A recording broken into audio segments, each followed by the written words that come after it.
दिसायला अगदी मस्त चमचमीत, झणझणीत आणि खायला त्यापेक्षा जास्त भन्नाट चवीची भरलेल्या दोडक्याची भाजी कशी बनवायची याची रेसिपी आज आपण बघणार आहोत. नमस्कार मैत्रिणींनो, मी माधुरीच कुकिंग अँड लाईफस्टाईलमध्ये तुमच्या सगळ्यांचं खूप खूप स्वागत करते. तर आज आपण मस्त चमचमीत झणझणीत असं भरलं दोडकं कसं बनवायचं त्याची रेसिपी बघूया. यासाठी इथे मी 1 किलो दोडके घेतलेले आहेत. दोन्ही साईडचे देठ काढून घ्यायचे आणि सालकाडीच्या साह्याने ह्याच्या वरच्या ज्या शिरा असतात त्या देखील काढून घ्यायच्या आहे.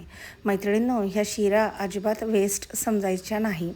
ह्याचा ठेचा किंवा चटणी खायला खूप अप्रतिम लागते. तुम्हाला जर रेसिपी हवी असेल तर कमेंट करून नक्की सांगा. तर सालकाडीच्या साह्याने शिरा अगदी सहजच निघल्या जातात. आता शिरा काढल्यानंतर याचे असे काप करून घ्यायचे साधारणपणे ह्या आकारामध्ये, आणि यामध्ये आपण मसाला भरणार आहोत. तर वांगी जशी आपण कट करतो आतमध्ये 4 चिरा देऊन, तसंच हे दोडकं देखील इथे कट करायचं आहे. मैत्रिणींनो, याआधी आपण भरलं कारलं कसं बनवायचं याची देखील रेसिपी पाहिलेली आहे.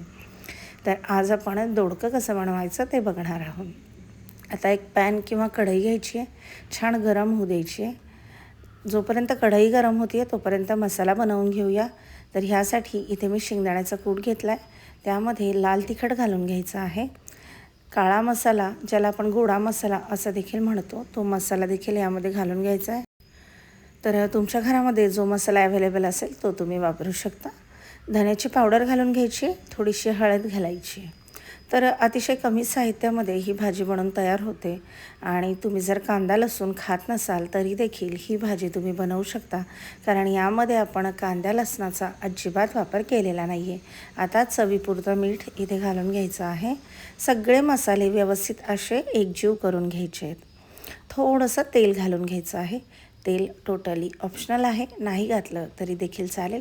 तेलाच्या ऐवजी तुम्ही पाण्याचा वापर देखील करू शकता. हे तेल आपण मसाला थोडासा ओलसर होण्यासाठी इथे वापरलेला आहे. आणि प्लस थोडंसं पाणी देखील यामध्ये ॲड करायचं. मसाला छान असा ओलसर करून घ्यायचा आहे, म्हणजे तो दोडक्यामध्ये भरायला इझी जातो. तर ह्या पद्धतीने हे सगळं असं व्यवस्थित एकत्र करून घ्यायचं आहे. आणि त्यानंतर हा मसाला किंवा तुम्ही याला स्टफिंग देखील म्हणू शकता, ह्या दोडक्यामध्ये ह्या पद्धतीने भरून घ्यायचं आहे. तर ही भरलेल्या दोडक्याची भाजी तुम्ही पोळी भाकरी कशासोबतही खाऊ शकता, किंवा अगदी वरण भात जर केला तर वरण भातासोबत देखील तोंडी लावायला ही भाजी खूप छान लागते. ह्यासोबत जर साधं वरण असेल ना तर वाह क्या बात है.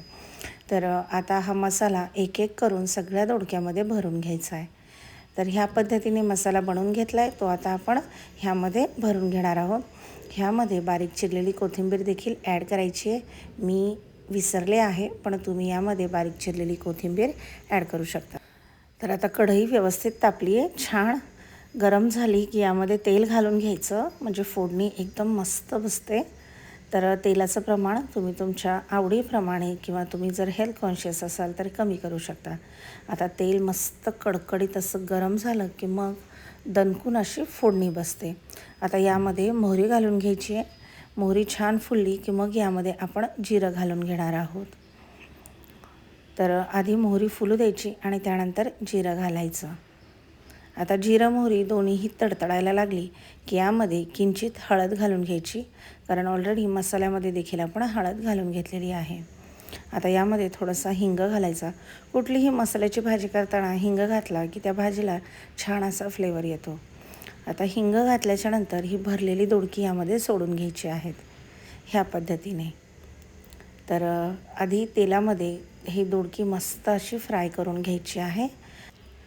तर सुरुवातीला अजिबात पाण्याचा वापर आपण ह्यामध्ये करणार नाही आहोत. तर आता चमच्याच्या साह्याने ही दोडकी 1-2 मिनिटभर मस्त अशी परतून घ्यायची आहे. तर सुरुवातीला तेलात परतली की मसाला देखील अगदी छान असा तळला जातो, त्यामुळे ही स्टेप अजिबात स्किप करायची नाही आहे. आणि आता ह्या प्लेटमध्ये उरलेल्या मसाल्यामध्ये थोडंसं पाणी घालून हे देखील ह्या पॅनमध्ये किंवा कढईमध्ये आपल्याला घालून घ्यायचं आहे. तर ह्या पद्धतीने हा मसाला देखील ह्या दोडक्यासोबत परत एकदा व्यवस्थित असा परतून घ्यायचा आहे. आणि छान कोळी जर दोडकी असतील ना तर शिजायला देखील वेळ लागत नाही आणि खायला देखील ती अगदी मस्त, अगदी गुळमट लागतात. आता हे सगळं असं व्यवस्थित एकत्र मिक्स करून घ्यायचं आहे. तर चमच्याच्या साहाय्याने याला असं हलवायचं आणि आता तुम्हाला भाजीची कन्सिस्टन्सी किंवा भाजीचा जो रस्सा आहे तो कितपत हवा आहे त्यानुसार यामध्ये आपल्याला पाणी घालून घ्यायचं आहे. तर सुरुवातीला इथे मी अर्धा ग्लास पाणी घालून घेतलेलं आहे, कारण ही मला थोडीशी लपलपीत करायची, पण खूप पातळही नको. आणि किंचित आता यामध्ये आपण गूळ घालून घेणार आहोत. आवडत नसेल स्किप केला तरी देखील चालेल. गूळ हा टोटली ऑप्शनल आहे, पण यामागे 2 कारणं आहेत. एक तर थोडासा गूळ घातला की भाजीला छान चव येते, आणि दुसरी गोष्ट म्हणजे यामध्ये काळा मसाला आपण घातल्यामुळे गूळ जर घातला तर तुम्हाला ह्या मसाल्याचा कुठल्याही प्रकारचा त्रास होत नाही. आता काय करायचं, यावर झाकण ठेवायचं आणि भाजी मस्त 10 ते 15 मिनटं मंद आचेवर शिजवून घ्यायची आहे. तर तुम्ही बघू शकता भाजी दिसायला किती सुंदर दिसते, अगदी मस्त चमचमीत अशी दिसते. कलर देखील खूप सुंदर आलेला आहे. एकदा चमच्याच्या साहाय्याने थोडंसं प्रेस करून बघायचं आहे भाजी नीट शिजली की नाही ते, आणि जर शिजली नसेल तर थोडंसं पाणी घालून भाजी परत एकदा शिजवून घ्यायची आहे. आता यावर झाकण ठेवायचं, एक 5 मिनिटवर वाफ काढायची आणि मस्त खमंग चमचमीत असं भरलेलं दोडकं बनवून तयार झालेलं आहे. मैत्रिणींनो, तुम्ही दोडका कसं बनवता कमेंट करून सांगा, आणि व्हिडिओ तुम्हाला कसा वाटला ते देखील कमेंट करून सांगा. तर भेटूया अशाच एका छानशा नवीन अगदी माहितीपूर्ण नवीन रेसिपीच्या व्हिडिओमध्ये. तोपर्यंत तुम्हा सगळ्यांना खूप खूप खूप धन्यवाद.